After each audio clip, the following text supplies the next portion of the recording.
좋아하는 인물이 있습니까? 뭐 예수님 그러면 할 말 없지만, 저는 그 성경에 나오는 인물들 중에서 구약에서는 그 요나단을 좋아하고 그 신약에서는 바나바를 좋아합니다. 꼭 지 성격에 맞게끔 좋아하는 거죠. 좋아하는 이유는 여러 가지 있지만 하여튼 그렇습니다. 오늘 요나단에 대해서 설교할 텐데, 저는 개인적으로 그 인물 설교를 잘 하지 않아요. 그러니까 뭐 여러분들 아시겠지만 인물 설교를 잘 하지 않습니다. 물론 필요할 때는 합니다. 필요할 때는 하지만 즐겨 하지는 않습니다. 이런 말도 참 조심스러운 것이 왜 조심스럽냐면, 언젠가 다음에 인물 설교를 할 필요가 있어서 인물 설교하면, 저는 인물 설교를 별로 안 좋아합니다라는 것만 기억해가지고 뭐 인물 설교 안 좋아한다는데 인물 설교를 하네?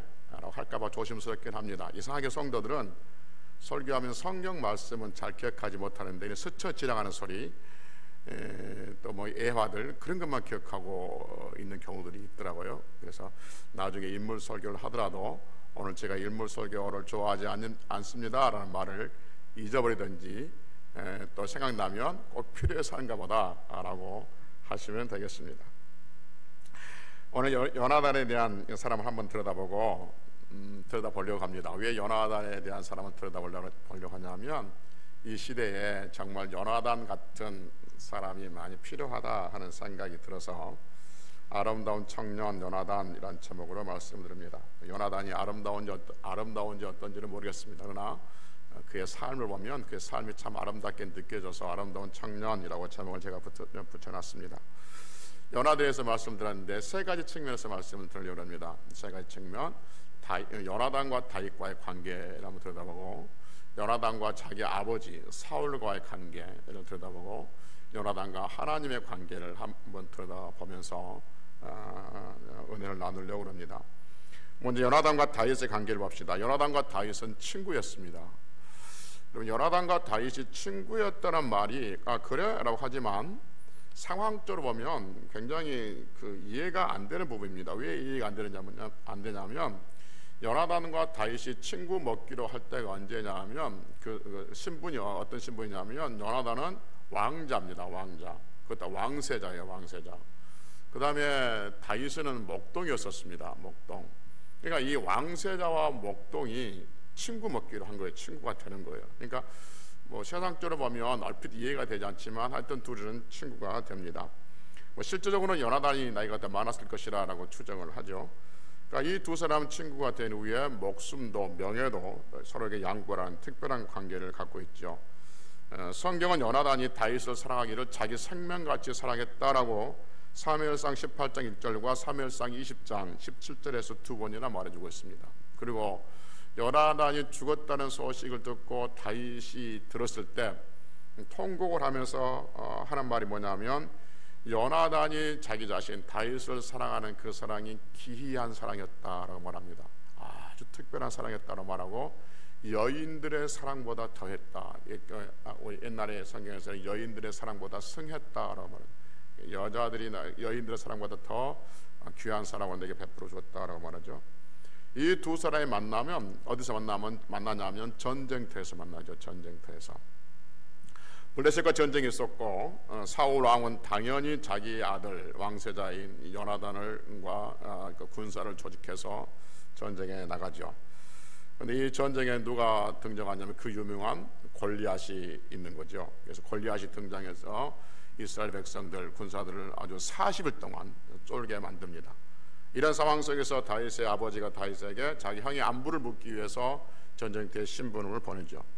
그런데 그 괴물 같은 골리앗에게 이스라엘 군대가 꼼짝 못하고 쫄고 발버벌 떨고 있는 것을 보고 다윗이 물맷돌을 들고 나가서 물맷돌 하나로 골리앗을 때려잡습니다. 이 광경을 왕자인 요나단이 보는 것이죠. 그때부터 요나단은 친구 먹자 해서 이제 친구가 되는 겁니다. 그리고 요나단은 이때부터 다윗을 사랑하기를 자기 생명처럼 사랑했다라고 말합니다. 그런데 반대로 사울 왕은 자기 아버지 사울 왕은 이때부터 다윗 왕을 죽이려고 하는 것이죠. 여러분, 사울 왕이 다윗을 죽이려고 했던 이유는 뭐냐면 다음 왕이 다윗이 될 가능성이 있기 때문에 그런 것이죠. 그래서 처음부터 싹을 잘라버리려고 그런 것이죠. 그러나 요나단은 그 괜찮은 사람을 다음 왕으로 인정해 주려고 하는 것이죠. 그러니까 아버지 사울과 요나단은 아버지의 사울과 자기의 생각이 전혀 달라요. 전혀 다른 상황에서 지금 일이 진행되고 있습니다. 그래서 아버지는 그 다윗을 죽이려고 해도 요나단은 다윗을 끝까지 보호해 주는 것이죠. 배신이가 난무하고 배반이 난무하고 또 의리가 사라진 이 시대에 끝까지 자기의 생명처럼 사랑해주는 그러한 믿어주고 인정해주는 그러한 친구가 필요한 이 시대인 것이죠. 두 번째, 요나단은 자기 아버지의 권위에 철저하게 순복했던 사람인 것이죠. 그러니까 조금 전에 얘기했던 것처럼 요나단의 생각과 아버지의 사울의 생각은 많이 다릅니다. 그러니까 조금 전에 말씀드렸던 것처럼 다윗과 관계 속에서도 그 아버지는 다윗을 죽이려고 하지만 자기는 아버지를 보호하려고 하죠. 생각이 달라요. 한번 이런 일이 있었습니다. 역시 블레셋과의 전쟁인데요. 블레셋과 전쟁에서 이스라엘 백성들이 이기죠. 그래서 블레셋 사람들이 도망갑니다. 그래서 이제 그 이스라엘 백성들이 블레셋 사람들을 추격해 가는데 사울 왕이 한 가지 특별한 아주 독특한 명령을 하나 내려요. 그 명령은 뭐냐면 이 전쟁이 끝날 때까지 누구든지 음식을 입에 대지 마라라는 명령을 내립니다. 아마 사울은 이 전쟁을 단번에 끝내버리고 싶었던 생각이었던 것 같아요. 그래서 이 전쟁이 끝날 때까지 누구든지 음식을 입에 대지 마라. 만약에 음식을 입에 내는다는 저주를 받을 것이다, 죽을 것이다, 이렇게 말을 하죠. 군사들은 배가 너무 고픔에도 불구하고 먹지 못하고 추격을 계속해 갑니다. 그런데 이 명령을 요나단이 듣지 못했어요. 다른 데서 싸우느라고. 그러는데 숲을 지나가는데 이거 추격하면 숲을 지나가는데 숲에 뭐가 있냐면 꿀이 천지에 깔려져 있는 거예요. 그래서 요나단이 지팡이로 말 타고 달려가면서 지팡이로 찍어서 한 모금 먹습니다.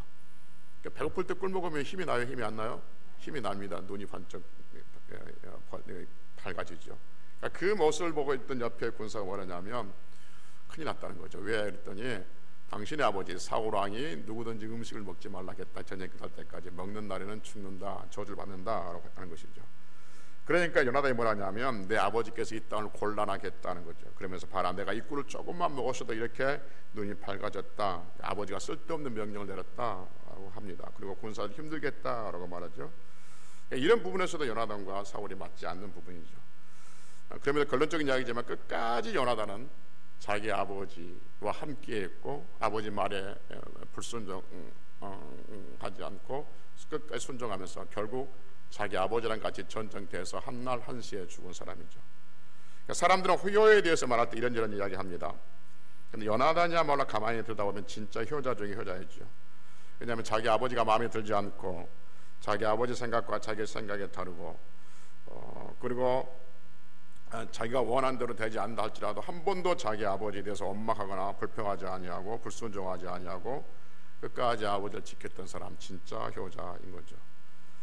사울 왕이 되고 난 다음에 정치에 올인하지 않고 공포 정치를 펴서 다윗을 죽이려고 온 백성들을 공포에 뛰어들 때도 요나단은 한 번도 자기 아버지에게 반기를 들지 않았었습니다. 어떤 아버지가 결정하든지 그 결정에 요나단은 지지를 했고 동의를 했고 그리고 아버지 곁을 지켰던 사람이죠. 조금 전에 이야기했던 것을 좀 더 진행시켜 볼까요? 전쟁하는 동안에 밤이 되었습니다.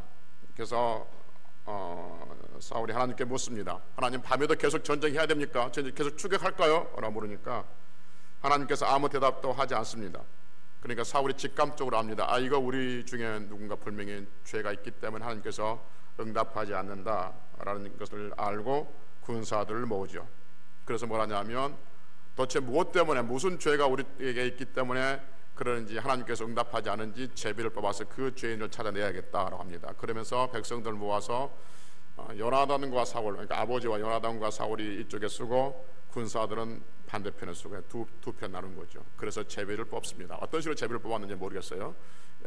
뭐 상상해 보면 일전에 이쪽 편 제비를 뽑고 이쪽 편 제비를 뽑았을 것이고, 그래서 요나단과 사울이 선택되었을 것이고 그 두 집 뽑았으니까 요나단이 선택되었지 않았을까 하는 것이죠. 그래서 이제 요나단이 뽑히죠. 그러니까 왕이 묻습니다. 아버지가 묻습니다. 네 죄가 뭐냐? 물으니까 낮에 있었던 일을 말합니다. 나는 모르겠지만 먹었다는 거죠. 그러면서 요나단은 그것이 된 일이니까 받아들일 수밖에 없지 않겠냐, 죽어 마땅하다라고 말한 것이죠. 그래서 사울이 자기 말이기도 하고 하나님의 말로 했기 때문에 죽일 수밖에 없는 거죠. 그래서 너는 마땅히 죽어야 할 것이다 라고 말할 것이고, 마땅히 지금 요나단은 거기에 대해서 전혀 이런 방구하지 않고 마땅히 죽음을 받아들이려고 하는 것이죠. 아버지의 잘못된 명령, 아버지의 잘못된 결정도 순순히 받아들이고 있는 것이죠. 아버지가 잘못된 것, 아버지의 부족한 것들에 대해서 부정하거나 거기에 대해서 항의하거나 거기에 대해서 정당성을 지적하는 것이 아니라 아버지의 권위, 왕의 권위를 철저하게 인정해 주고 있는 거죠. 이럴 때 우리가 아는 것처럼 군사들이 다 일어섭니다. 그래서 왕이여 통촉하소서, 왕이여 거두어 주소서라고 백성들이 다 일어섭니다. 여러분, 백성들이 일어섰다, 이 상황을 보십시오. 그 당시에 여러분 사울은 지금 공포 정치를 펴고 있습니다. 누구든지 사울의 명령에 어긋나는 것은 곧 죽음입니다, 여러분. 그러니까 백성들이 그렇게 일어난 것은 자기들이 목숨을 걸고 지금 다윗의 편을 들고 있는 거예요. 죽일 수 없다는 거죠. 죽일 수 없는 이유가 뭐냐 하면 이 전쟁은 요나단 때문이겠다. 그러니까 요나단의 머리털 하나 상할 수도 없다는 거죠. 그리고 요나단은 오늘 하나님과 동력했다. 그러니까 요나단을 죽일 수 없다라고 말합니다. 그래서 사울이 백성들의 그 건의를 받아들여서 요나단을 죽이지 않죠. 무슨 말이냐면 요나단은 백성들의 온 마음을 다 얻고 있는 사람이죠. 백성들의 온 마음을 사로잡았던 사람. 거기에 있는 백성들이 요나단을 살리기 위해서 왕의 그 서슬프런 그 명령도 거부했던, 거둬달라고 간청했던 모습들을 보게 됩니다. 그러니까 요나단은 온 국민들의 마음을 다 얻고 있을 만큼 괜찮은 사람이었던 것이죠. 보통은 이렇게 되면 백성들의 민심을 얻고 백성들의 마음을 얻고 사람들의 마음을 이렇게 모았으면 그것을 등에 업고 자기 아버지를 죽이려고 하고 자기가 권좌를 빼앗으려고 하는 그런 어리석은 행동들을 합니다. 그 대표적인 예가 다윗의 아들 압살롬이 그렇습니다. 압살롬은 다윗의 아들이었죠. 그래서 압살롬은 왕자로서 왕자의 권위, 왕자의 직분을 이용해서, 직위를 이용해서 억울한 사람들의 이야기를 들려줘가지고 백성들의 마음을 모읍니다. 그래서 사무엘하 15장 6절에 보면 압살롬이 이스라엘 백성들의 마음을 훔쳤더라 이렇게 말합니다. 압살롬이 이스라엘 백성들의 마음도 다 모았어요. 훔쳤어요. 그 훔친 마음을 가지고 뭐 했냐 하면 자기 아버지 다윗을 죽이려고 반역을 일으켰습니다. 그 결과가 뭔지 우리는 압니다. 압살롬은 비참하게 죽임을 당합니다.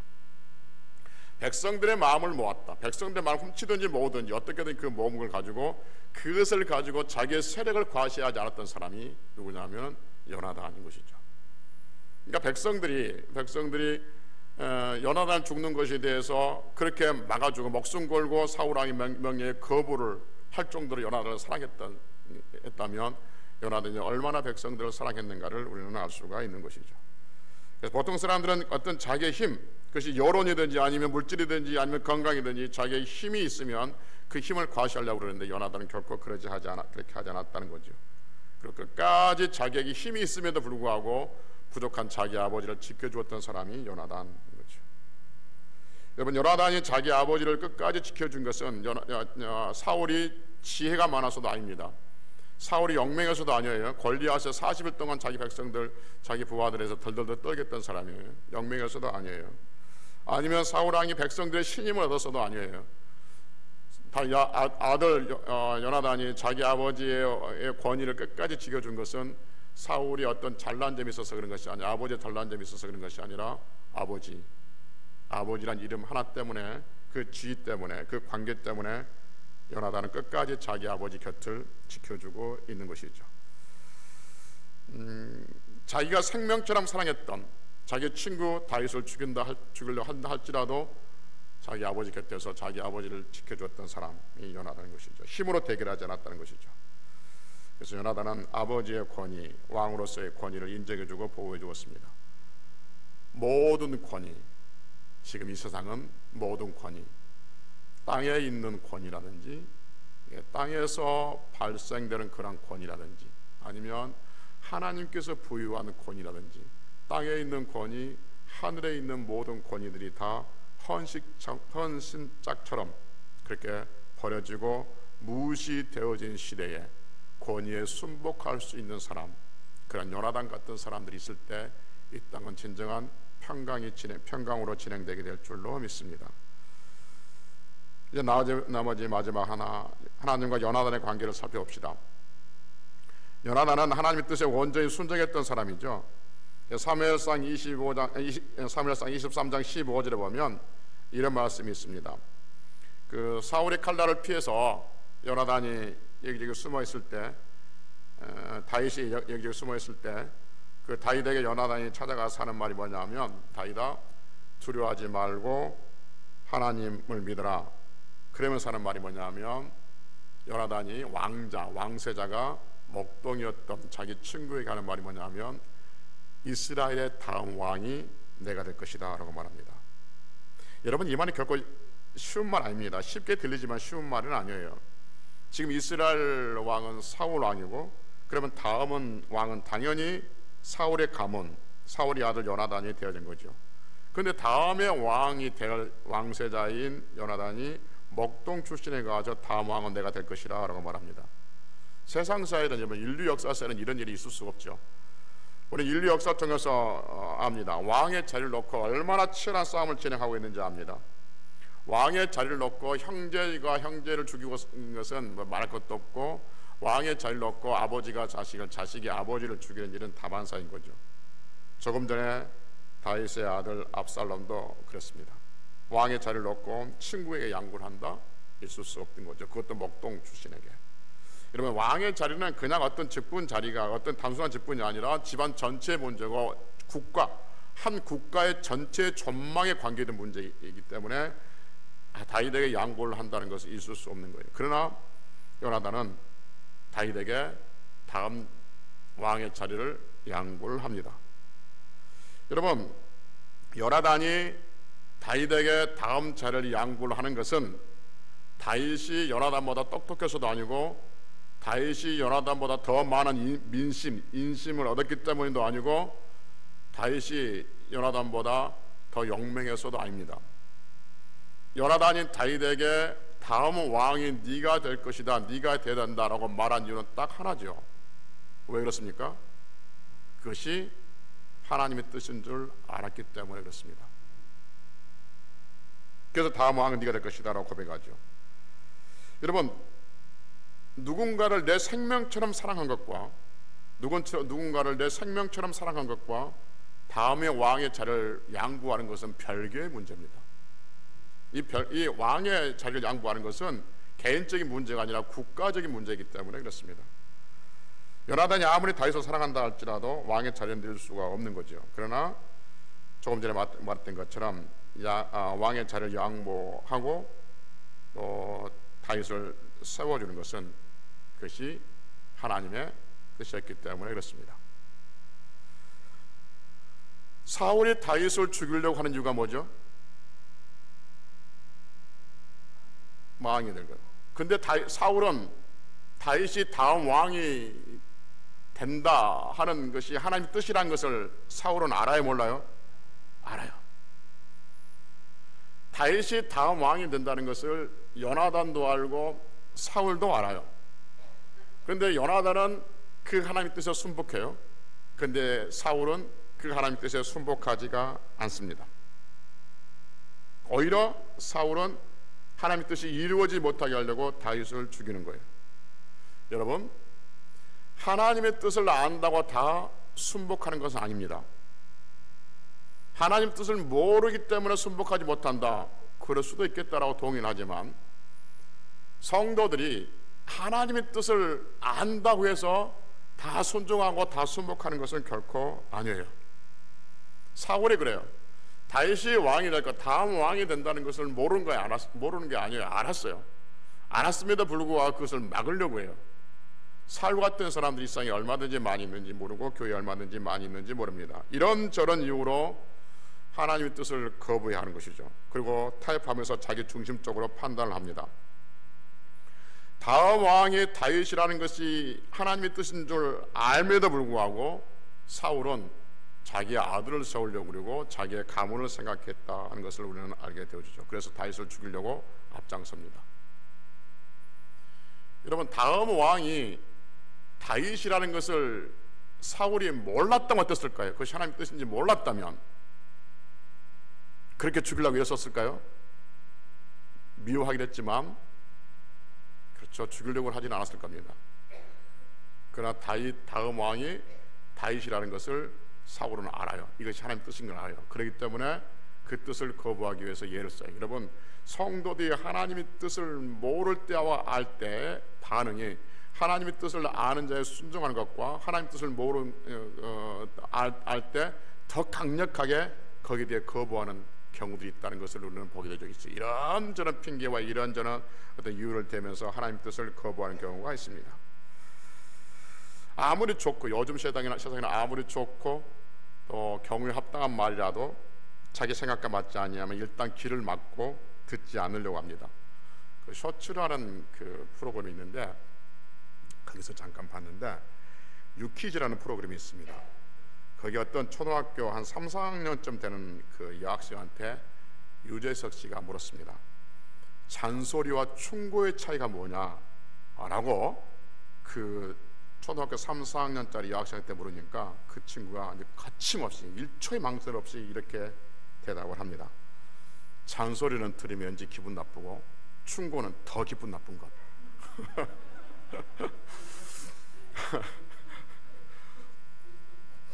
그 아이가 생각 그대로 한 거예요. 자기 어쩌면 우리들의 말인데 같은 말이라도요, 잔소리라도 들으면 기분 나빠, 충고는 더 기분 나빠. 그 아이 가지고 온 생각인데 우리는 그것을 숨기고 있는데 그 아이는 뱉은 거야. 우리 다 그래. 우리 그래요. 설교를 들었는데 이게 나한테 하지 않고 옆 사람한테 하는 것처럼 들으면 잔소리를 듣는데 나한테 딱 들리는 순간 기분 나빠요. 여러분, 우리는 우리의 생각과 다른 것, 우리는 우리의 어떤 내 가치관과 다른 것, 그것들을 우리가 하나님 말씀이나 할지라도 들으면 그게 내게 딱 부딪혀요. 그러한 시대에 우리는 살고 있다 하는 것이죠. 이러한 시대에 자녀들이 부모를 권위를 우습게 여기고 자기의 부모의 부족한 부분, 그것이 물질이든지 아니면 건강이든지 아니면 어떤 정신적이든지 지식적이든지 그 부족한 부모를 보고 그 권위를 우습게 여기고 있습니다. 그래서 가정이 흔들리고 질서 있고 평화로울 가정의 갈등들이 있는 것이죠. 학교에서는 우리가 아는 것처럼 교사의 권위가 땅에 떨어져 있고 나라에는 지도자의 권위가 땅에 떨어져 있습니다. 신앙적으로는 하나님 말씀이, 교회는 하나님 말씀의 권위가 사라지고 있습니다. 하나님 말씀의 권위가 사라지고 있으니까 목회자의 권위도 무시되고 있는 것이죠. 하나님 말씀이 하면 비록 왕의 자리라도 기꺼이 내줄 수 있는 절대 순종이 지금 우리 교회 안에도 필요하다 하는 것이죠. 조금 전에 이야기했던 것처럼 땅의 권위, 그 땅의 권위가 아버지의 권위도 될 수 있고 교사의 권위도 될 수 있고 또는 어떤 그 지도자의, 나라의 지도자의 권위일 수도 있고, 하늘의 권위, 하나님께 주신 하늘의 권위, 그 권위가 땅에 떨어지고 있는 이 시대에 요나단 같은 사람들이 정말 많이 필요합니다. 내가 이렇게 힘이 있습니다. 이 백성들이 전부 다 나의 힘입니다. 내 투표권입니다 하면서 자기의 힘을 과시하는 시대가 아니라 그럼에도 불구하고 그 권위에 절대적인 순복할 줄 아는 그러한 사람들이 지금 이 시대에 많이 필요한 것이죠. 여러분, 지금 이 시대에 힘이 없기 때문에 이 시대가 이 분열이 있고 갈등이 있는 게 아닙니다. 여기와 저기에 서로 힘이 없기 때문에 그 갈등하는 것이 아니라 힘이 있고 그 힘전을 하려다 보니까 갈등과 분열이 있는 것이죠. 요나단은 그렇습니다. 다윗과 관계 속에서, 아버지와 관계 속에서, 하나님과의 관계 속에서 얼마든지 자기의 힘을 과시할 수 있습니다. 그러나 그 힘을 과시하는 것이 아니라 철저하게 권위에 순종하고 사랑할 대상을 사랑함으로써 요나단은 한평생 살다가 자기 아버지랑 같이 길보아 전투에서 한날 한시에 죽음을 당했던 정말 괜찮은 사람인 것이죠. 그래서 오늘 말씀을 드렸지만 제가 인물 설교를 하면서 저는 인물 설교를 들으면 왜 제가 스스로 거부감을 느끼냐면 누구는 이랬습니다, 누구는 이랬습니다, 누구는 이랬습니다 하면 자꾸 저는 저를 보거든요. 그럼 나는? 라고 하면 그래야겠다 하는 것보다는 기죽어 하는 것들이 더 많기 때문에 별로 하지 않으려고 하는데, 요나단 정말 들여다볼수록 괜찮은 사람이고 바나바 들여다볼수록 괜찮은 사람, 이 괜찮은 사람들 권위에 순복하고 의리를 지키면서 하나님 앞에서 자기의 믿음을 지켜가며 그리고 원하지 않는 전투를 할지라도 그곳에 나가서 함께 아버지랑 같이 죽는 그 괜찮은 사람들이 많은 시대가 지금 시대였으면 좋겠고, 그러한 사람들이 우리였으면 좋겠고, 우리 교회였으면 좋겠고, 우리나라에 그러한 사람들이 많이 일어났으면 좋겠다 하는 생각이 듭니다. 하나님께서 은혜를 베푸셔서 요나단 같은 사람들을 이 땅에 많이 보내주고, 또 요나단 같은 사람들 많이 만들어낼 수 있는 교회가 되기를 주의 이름으로 축복합니다. 기도하시겠습니다.